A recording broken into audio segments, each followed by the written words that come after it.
them from civilians to military officers and prepare them for future leadership.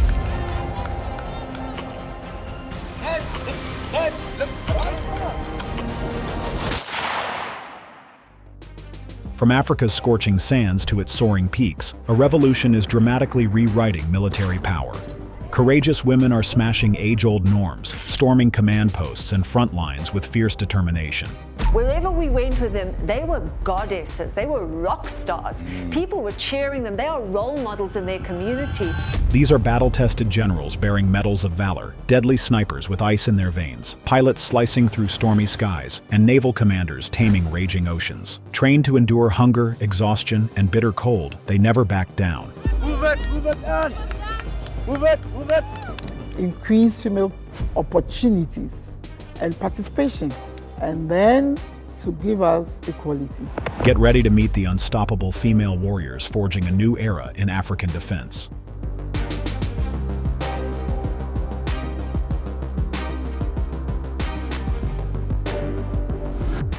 Number 10. Ghana. Ghana started giving women a real seat at the military table long before it became popular. The real shift began back in 1978 when a 19-year-old cadet named Constance Emefa Ejani Afenu walked through the gates of the Ghana Military Academy. Over the next 40 years, she shattered nearly every barrier in her path. She led infantry units, managed logistics during tough United Nations missions in Lebanon and the Democratic Republic of Congo, and in March 2016, she made history as Ghana's first female brigadier general. Then, from 2019 to 2022, she served in the scorching Sahara as the deputy force commander for the UN mission in Western Sahara. What the UN has since called a personal reaction to the deplorable humanitarian conditions Sahrawi refugees are living under. Becoming the first African woman to ever hold that role. Her sudden death on January 24, 2022, was a major loss, but her legacy made something clear. Ghanaian women are just as capable of leading troops anywhere in the world. Today, that legacy lives on in over 2,600 women, about 16% of Ghana's 16,000 active duty personnel. And that number is only climbing. With support from Canada's ELSI initiative, Ghana's Ministry of Defense is pushing to boost that share to 25% by 2028. It's not just about local service either. Ghana is one of the top contributors to UN peacekeeping missions. As of January 2025, 19% of all Ghanaian uniformed peacekeepers were women. That's more than double the UN's standard of 9%. UN peacekeeping forces used to be all male, but now that is changing. And the trailblazers just keep coming. In March 2025, Commodore Faustina Bokiewa Anokie Bokie became the first woman in Ghana's Navy to reach that rank after nearly 30 years at sea. Before that, she'd already served as deputy commander for the UN mission in Western Sahara, but Ghana broke aviation records even earlier. In the 1960s, Melody Millicent Dankwa became the country's first female military pilot. These days, officers like Selassie Agbenyefia operate helicopters that fly up to 25,000 feet over dangerous Sahel terrain, transporting soldiers and emergency supplies with calm precision. The future pipeline is getting stronger too. On November 17, 2023, the Ghana Military Academy commissioned 292 new officers, and 75 of them were women. That's almost 1 in 4. Many trained in Alpha Company, the school's first all-female unit, where they had women leaders from day one. Plus, there's a nationwide program that pays tuition for qualified female recruits studying science, tech, engineering, or math. Ghana is making one thing clear: it's fully behind its daughters in uniform.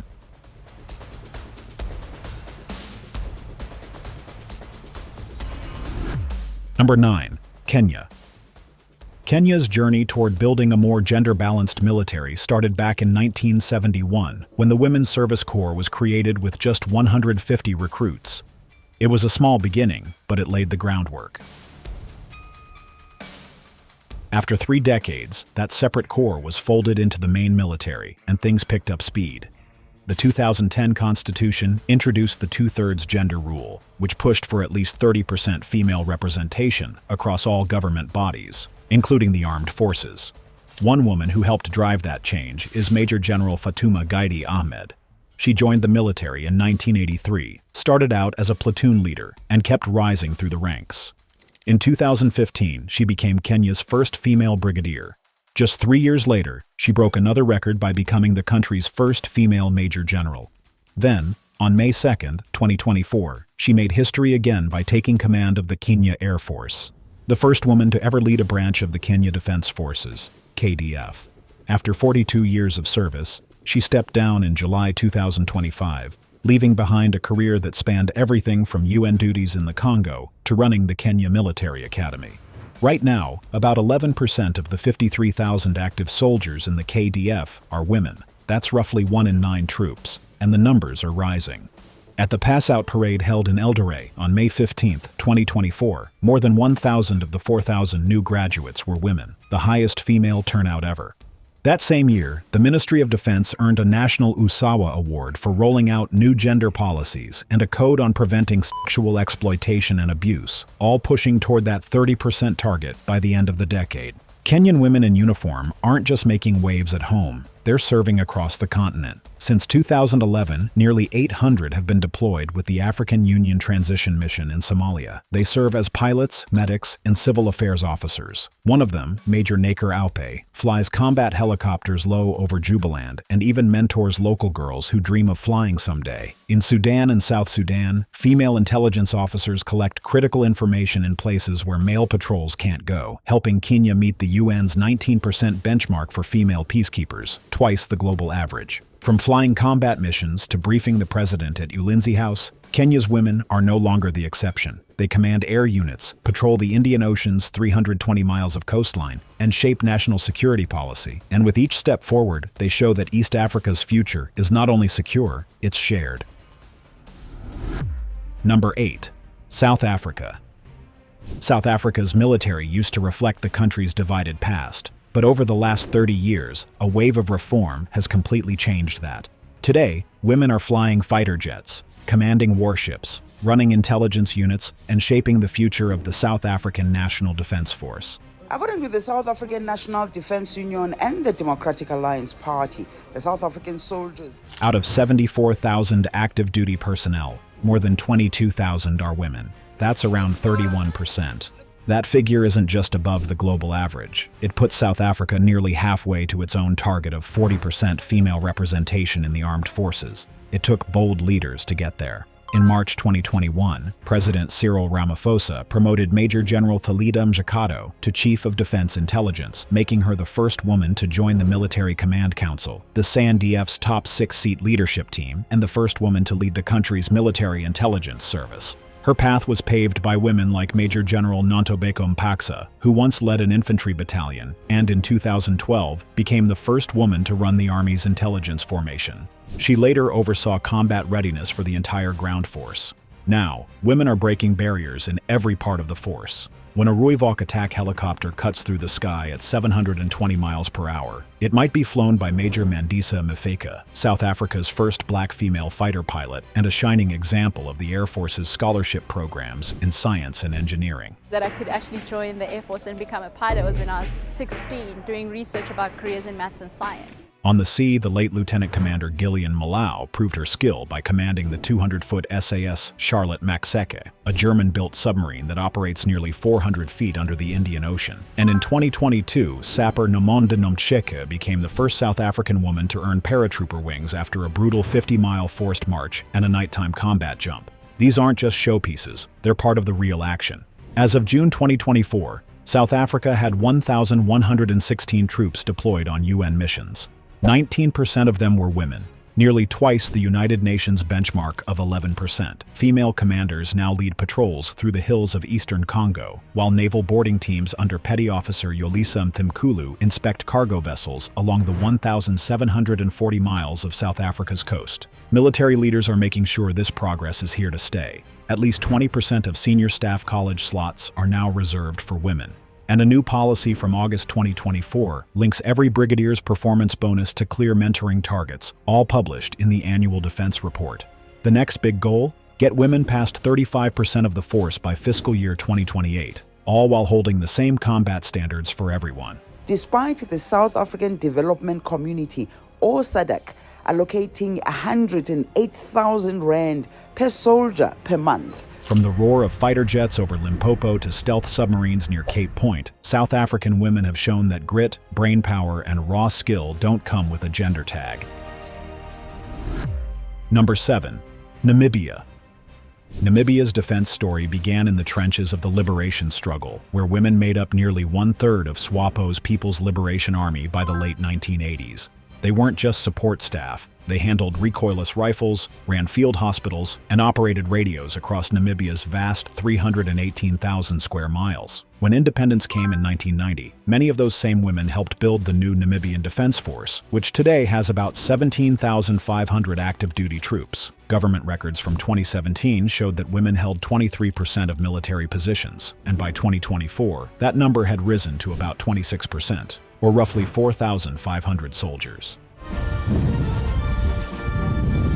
That's the highest percentage in southern Africa, outside of South Africa. Some of those early fighters rose through the ranks. Brigadier General Fina Feni Amupolo, who joined as a warrant officer in 1990 after returning from exile, became Namibia's first female general in January 2019. Today, she serves as the Defense Inspector General, responsible for checking readiness across all branches. Brigadier General Rana Hamada also made history by becoming the first female Director of Finance, a role she held for almost 20 years. At sea, more progress followed. On April 4, 2025, Commander Rachel Tuyolini was promoted to Captain, the first woman in the Navy's 20-year history to wear 4 stripes. She had served for 29 years and earned 14 official decorations. Namibia's policies are now catching up to its female trailblazers. The 2019 to 2024 National Action Plan on Women, Peace, and Security ordered every brigade to set aside at least one platoon leader role for a qualified woman. It also set a goal of reaching 30% female leadership across defense management by 2030. The pipeline is already changing. At Osona Camp's basic training in 2024, 612 women graduated, 1 in every 5 recruits. They completed the same 9-mile forced march and live-fire course as the men, with no shortcuts allowed. 4 kilometers in 13 minutes for males and 14 minutes 30 seconds for females. Even with a small force, Namibia is making its mark internationally. As of March 2024, 8 out of the country's 10 UN military staff and experts were women, an 80% female share, the highest of any nation that year. These officers have led ceasefire patrols in South Sudan, trained Malawian troops in casualty recovery under MONUSCO, and advised on gender issues during SADC regional exercises. From the Skeleton Coast to global missions, Namibian women continue to lead with the same drive that powered the fight for independence, proving that defending freedom is a job for everyone, no matter their gender. Number 6. Zimbabwe. Spread across about 150,800 square miles of rugged land and grassland, Zimbabwe's army was born in a brutal guerrilla war where women fought right alongside men, carrying AK-47s and running field radios. That legacy came full circle in August 2013, when Charlotte Moyo became the first woman in the country's history to be promoted to Brigadier General in the Zimbabwe Defense Forces. The Air Force hasn't lagged behind. In January 2016, Air Commodore Ellen Chiweshi became the first woman to reach that senior rank in the skies. Then, in 2018, Squadron leader Angeline Boscia climbed into a Chinese-built K-8 jet, broke 500 miles per hour, and made history as Zimbabwe's first female fighter pilot. Zimbabwean women are also making an impact far from home. Major Winnet Jarare completed 2 UN tours in Bentiu, South Sudan, where she helped ease local tensions and guided community patrol teams. In May 2022, she was honored with the United Nations Military Gender Advocate of the Year award, the first African woman to ever receive it. Back home, the doors are opening wider.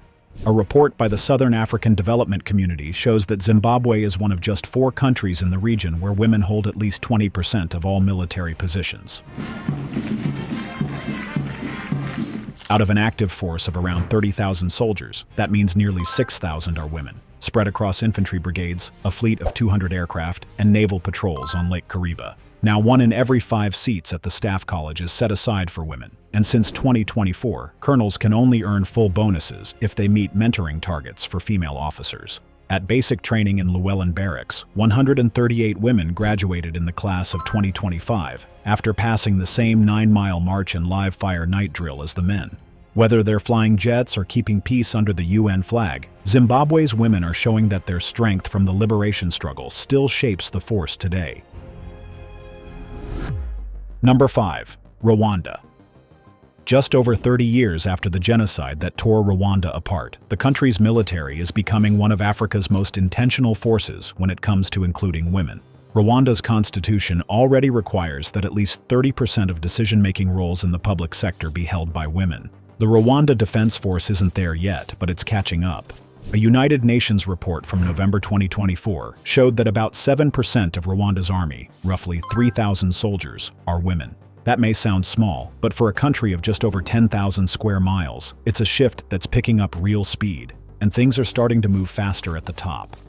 On December 19, 2023, President Paul Kagame promoted 7 women to the rank of colonel in one single day, a national first. The names on that list: Lydia Bagwaneza, Stella Uwineza, Seraphine Nyirasafari, Lausanne Ingabire, Felina Kayirangwa, Betty Dukuzi, and Marie-Claire Muragijimana, are now etched in the country's military history. These women took command in areas like combat engineering, military health, and the elite Republican Guard that protects the presidency. The entire ceremony was broadcast nationwide, and it sent a loud message. The old barriers in Rwanda's army are finally starting to crack. The next generation is already on the way. At the commissioning parade in July 2024, 74 women graduated from a batch of 721 new officers, just over 10%.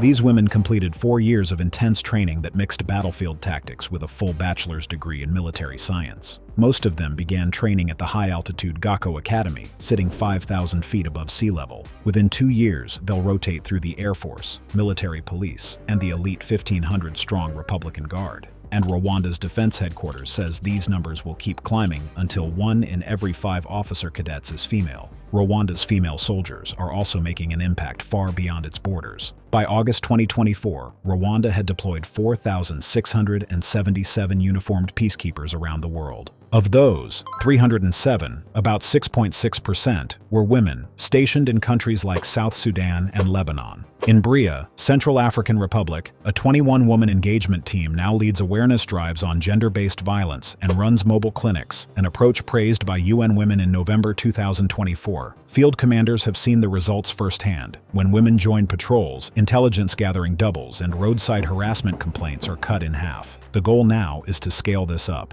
In February 2025, Rwanda's Ministry of Defense approved a plan to double the number of women in uniform by the end of the decade and meet the UN's 11% peacekeeper target by 2027. A big part of that strategy includes new rules. Senior officers must now mentor junior women, and 20% of overseas military scholarships, especially in cyber defense, aviation maintenance, and combat medicine, are now reserved for women.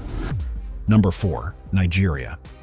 For a long time, Nigeria's military was a space where only men led the charge. That started to shift in 1994 when a psychiatrist named Aderonke Kale became the first woman in West Africa to rise to the rank of Major General. She went on to lead the Army Medical Corps, which provides care for over 200,000 soldiers and their families. Her achievement didn't stand alone for long. Years later, Major General Abimbola Olatilewa Amusu also led the Corps from 2015 to 2018, and she's still active, mentoring young female cadets on the drill grounds in Kaduna today. Progress didn't stop on land. Nigeria's Navy made history too. Rear Admiral Itunu Hotonu became the first woman in any African Navy to earn 2 stars. She's now overseeing a major dry dock project near Lagos that will maintain 125-yard frigates, helping secure the Gulf of Guinea. In the skies, Flight Lieutenant Kafayat Sani became Nigeria's first female fighter pilot in 2019. I'm a friend of Kafayat Omalara Sani. I was admitted into the Nigerian Defense Academy on the 22nd of September 2012. Then in June 2025, she graduated from Ghana's Command and Staff College with the Best Student Award. Maritime aviation joined the list in December 2024, when Lieutenant Changfe Maigari became the Nigerian Navy's first female aircraft pilot, flying surveillance missions over the Gulf of Guinea. But while the headlines are inspiring, the numbers tell a slower story. A Women's Day feature by Africa Independent Television in 2025 showed that women still make up just 3 to 10% of Nigeria's roughly 200,000 active troops. An academic study from June 2024 put the figure below 6%. Lawmakers are pushing for action. On May 28, 2025, the House of Representatives advanced a bill to set a minimum target of 15% women in each branch of the military and to tie senior promotions to mentoring responsibilities. Outside Nigeria's borders, though, the numbers look better. At a gender mainstreaming conference in November 2023, Defense Chief General Christopher Musa shared that nearly 28% of Nigerian troops deployed to United Nations and African Union missions are women. That's far ahead of the global benchmark of 17%. Nigerian women now run field hospitals in Mali, patrol with military police in South Sudan, and lead civil affairs teams in Congo, earning the trust of both commanders and local communities. From the oil-stained waterways of the Niger Delta to the heat and dust of Lake Chad, Nigerian women are flying fighter jets, steering river gunboats, and leading teams on international missions. Their numbers may still be small, but with each new star earned, it's clear Nigeria's military is choosing to defend its future with the full strength of its people, not just half. Number 3.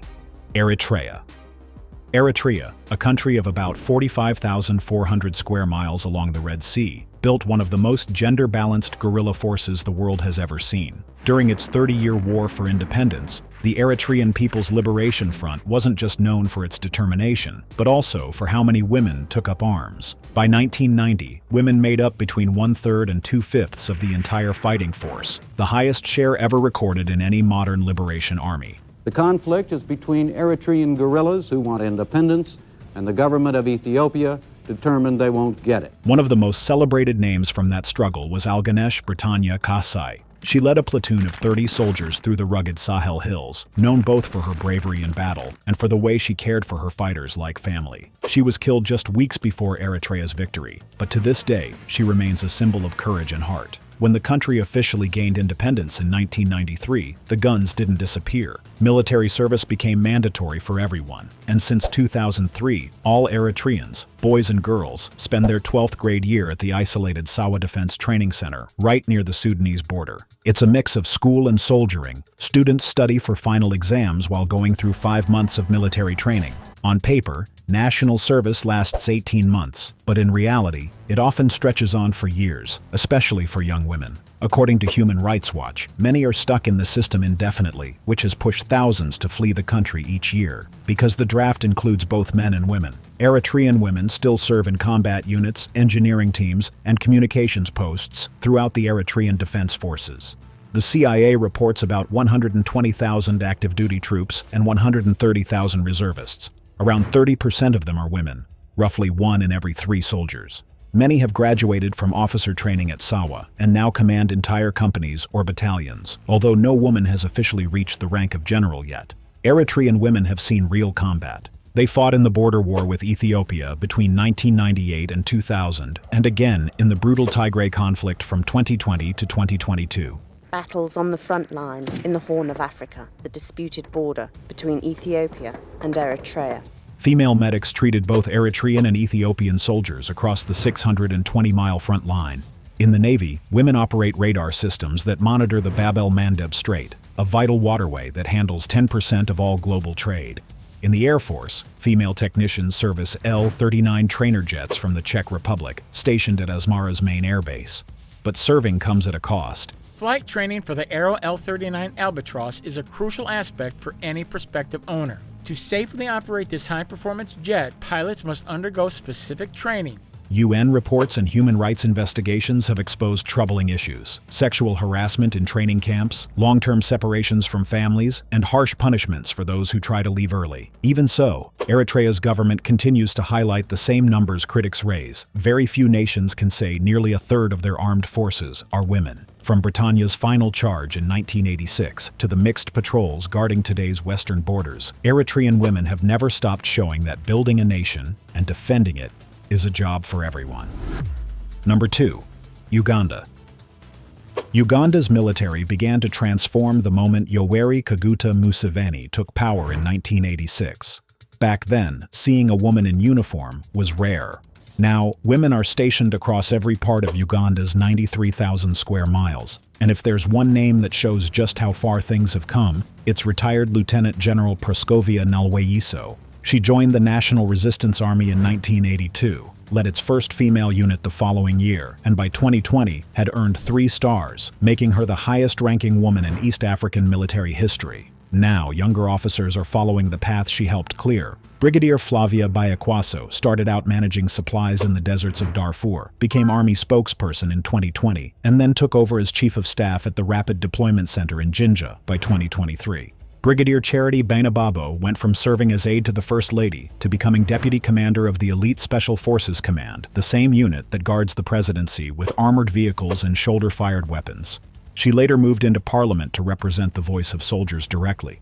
But despite these success stories, the overall numbers remain low. As of March 2025, women made up only about 4% of the Uganda People's Defense Force. That's just 2,000 out of 50,000 troops, a far cry from the targets set over 10 years ago. To close the gap, senior officers launched mandatory gender and equity training in July 2025. Now, every general's promotion depends partly on reaching real inclusion goals. Even with small numbers, Uganda's servicewomen are making a big impact. Since 2011, over 800 female soldiers have served in Somalia, piloting rescue helicopters, driving armored vehicles through the chaos of Mogadishu, and gathering vital, on-the-ground intelligence where male units simply couldn't. On International Women's Day in 2025, they proudly rolled their tanks in a parade under African Union flags at Sector 1 headquarters. In the air, they've left their mark too. The late Major Naomi Karungi flew countless helicopter missions and even transported President Museveni himself. Her tragic death in a 2020 storm didn't erase her legacy. If anything, it inspired young girls across the country to believe they could fly too. All roles, on land, at sea, and in the sky, are now officially open to women, but progress remains slow. Colonel Rebecca Mpagi, an engineer, says female officers still face long waits for leadership posts, basic uniforms, and even proper housing. A new equity task force has promised to fix that. Until then, every step forward counts. Today, 3 female generals, several colonels, and hundreds of peacekeepers are proving that courage, skill, and resilience have nothing to do with gender. Their mission isn't just to protect Uganda, it's to build a military that finally reflects the people it serves. Number 1. Egypt. For decades, Egypt's military was seen as a man's world, but that's changing fast. The first big shift happened nearly a century ago. In 1933, Lotfia El Nadi climbed into a de Havilland moth plane and flew from Cairo to Alexandria. She wasn't just joyriding, she became the first Arab and African woman to earn a pilot's license, showing the world that Egypt's skies didn't belong to men alone. And she earned pilot license 27 of September 1933, and she became first African as well as Arab woman pilot in the world. Jump ahead to April 2020, and another historic moment takes place.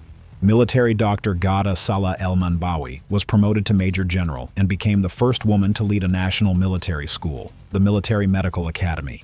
Her career stretches from running field hospitals in northern Sinai to building the medical plans behind Operation Martyr's Right, a massive 200-mile anti-terror sweep through rough terrain and desert. Egypt's military manpower reports show around 438,000 active duty personnel and another 479,000 in the reserves. Analysts estimate that women now make up about 8% of those roles, mostly in medical services, engineering, logistics, naval support, and now, a growing number in Air Force ground training programs. That rise didn't just happen on its own. Back in 2013, a university student named Jihad El-Komi started a campaign called Muganada Masriya, which called for voluntary military service for women. In just a year and a half, it pulled in 35,000 signatures and pushed Egypt's parliament to debate opening combat and aviation positions to women. Female soldiers are now earning respect through real missions. Since 2017, Egyptian women have served on United Nations peacekeeping teams. A report presented in 2024 at the Resdal Forum revealed that women held 8% of Egypt's observer and staff roles. That includes a 20-person medical unit that treated nearly 2,000 flood victims in the Central African Republic and civil affairs teams, easing tension at Golan checkpoints. More changes are coming.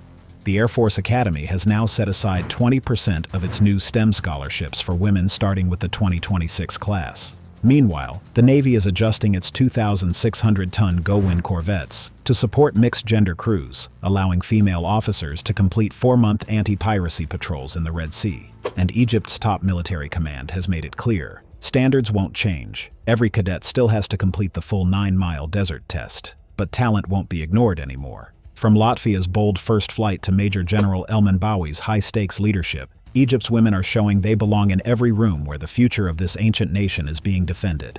Thanks for watching. See you in our next video.